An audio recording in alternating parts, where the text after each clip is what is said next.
Hello, and welcome to another episode of Mad Scientist Brewing Beer Education Series. As we're wrapping up the final days of summer, or at least official summer before Labor Day, I figured it was appropriate to get in a very summery beer. One of my original favorite beer styles when I was getting into craft beer, which is the Belgian Witbier, of which I have a nice sample of Allgash White here that I'll be enjoying. So, cheers. All right, let's take a look at some of the vital statistics for this beer style. All right, for ABV, this beer will be between 4.5 to 5.5%, which puts it at a normal alcohol level.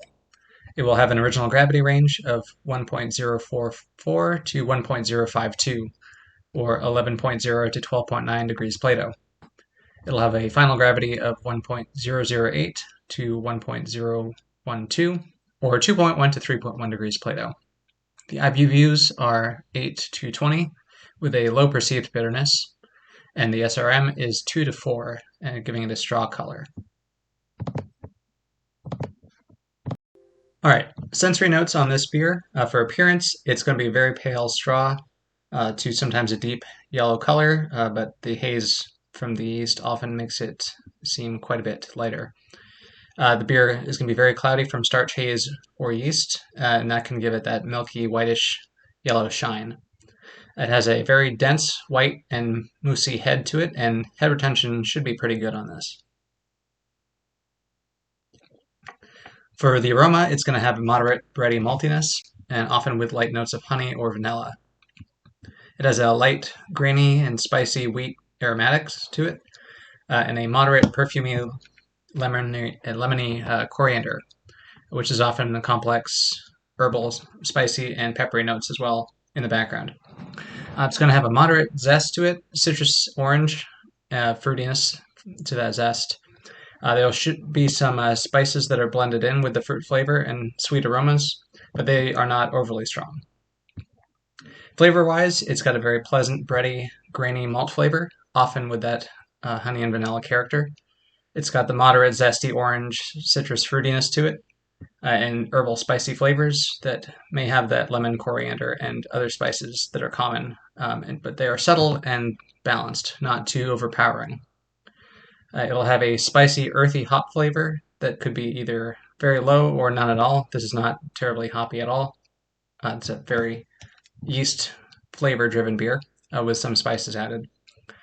The hop bitterness is low. It is going to be refreshingly crisp and dry finish, but not bitter or harsh aftertaste.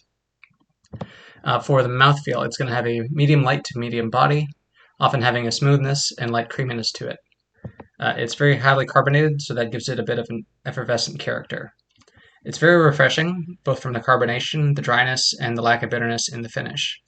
It shouldn't have any harshness or astringency, and it should not be overly dry or thin, but it should also not be thick or heavy either. All right. Characteristic ingredients.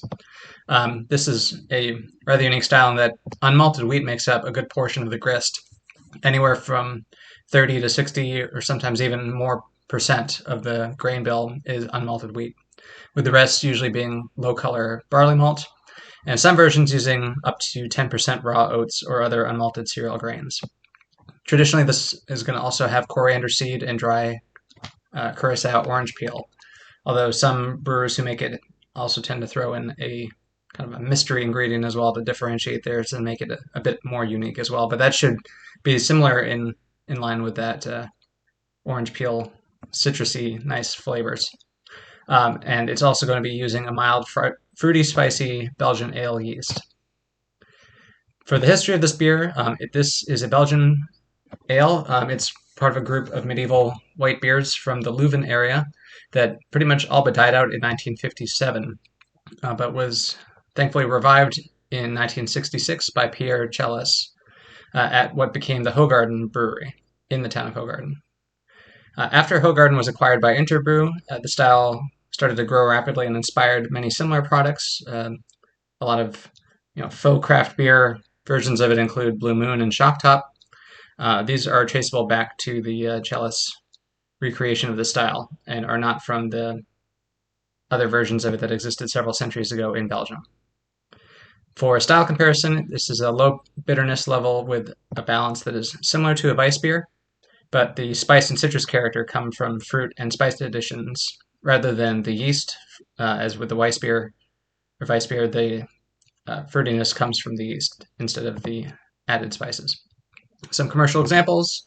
As I mentioned, I've got Allagash White here. Pretty much, actually, one of the first beers I really fell in love with in craft beer. So I made sure to get some of this, and also pretty much recognized as one of the best examples of the style out there. Other examples are Chalice White, Hogarden White, and St. Bernardus Wit. All right, that is my brief summary for the Witbier style. If you are like me and live in Maine, you probably have had lots of experience with Allagash White and know you either like it or hate it. I like it. I don't drink it so much anymore just because of the variety of other beers I've discovered since then. But this being one of my original favorites, it's always nice to go back to it. So make sure you pick up a bottle or a can and give it a try before the end of the summer here, which I'm still trying to hold on to a little bit longer with this beer. So until next time, cheers.